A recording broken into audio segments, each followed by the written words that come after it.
L'informatique, ça vous paraît parfois un peu compliqué? On a tous eu ce sentiment un jour. Eh bien aujourd'hui, on va voir ensemble comment cet univers peut devenir beaucoup plus simple et même amusant pour tout le monde, qu'on parte de zéro ou qu'on soit juste un peu curieux. Ah, cette fameuse frustration, on a tous connu ça, non?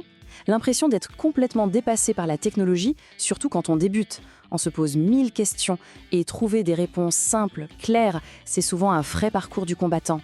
C'est justement la promesse de certains espaces en ligne, comme le site L'Informatique Facile, qu'on explore aujourd'hui. L'idée, c'est de proposer un apprentissage vraiment sans stress, où chaque chose est expliquée tranquillement, pas à pas. Alors, voici le programme.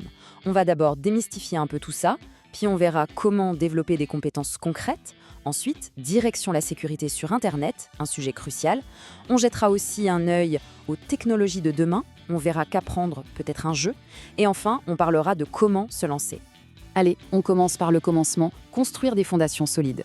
Parce que, soyons clairs, pour se sentir à l'aise avec le numérique, il faut d'abord bien maîtriser les bases. L'approche est super pratique. On y trouve des guides pour enfin comprendre ce jargon qui peut faire peur, des conseils pour choisir son matériel et même des astuces pour donner un coup de fouet à un ordinateur qui rame un peu. Bref, c'est vraiment le point de départ parfait. Bon, une fois que les bases sont là, on passe à l'étape suivante, acquérir des compétences qui vont vraiment nous faire gagner du temps tous les jours. Celles qui changent la donne en matière de productivité. L'idée, c'est d'être efficace tout de suite. Apprendre quelques formules Excel de base ou maîtriser une poignée de raccourcis clavier, ça peut paraître anodin, mais ça transforme littéralement la façon de travailler. C'est un gain de temps précieux, applicable immédiatement. On aborde maintenant un sujet absolument essentiel, la sécurité en ligne. Savoir utiliser les outils, c'est une chose, mais savoir se protéger, c'est tout simplement non négociable. Ici, la cybersécurité est décomposée en un processus simple, en 3 étapes. D'abord, on apprend les bases. Ensuite, on apprend à repérer les mails frauduleux. Et enfin, on voit comment gérer les spams. Ce sont vraiment les 3 piliers pour naviguer en ligne, l'esprit beaucoup plus tranquille. Mais le parcours ne s'arrête pas là, bien au contraire. Une fois qu'on est solide sur ses appuis, on peut commencer à regarder un peu plus loin vers les technologies qui dessinent notre avenir, comme l'intelligence artificielle ou les outils de gestion de projet. Prenons l'IA, ça peut impressionner, mais il existe des guides qui expliquent très simplement comment bien parler à des outils comme ChatGPT. On apprend à formuler des requêtes efficaces, ce qu'on appelle des prompts, pour obtenir pile ce qu'on veut. Tout de suite, l'IA devient beaucoup plus accessible. Même des concepts qui ont l'air très techniques, comme le SEO, sont expliqués de façon limpide. En gros, le but du jeu, c'est juste de faire en sorte qu'un site web plaise à Google pour qu'il le montre en premier dans les résultats. Dit comme ça, c'est tout de suite plus clair, non?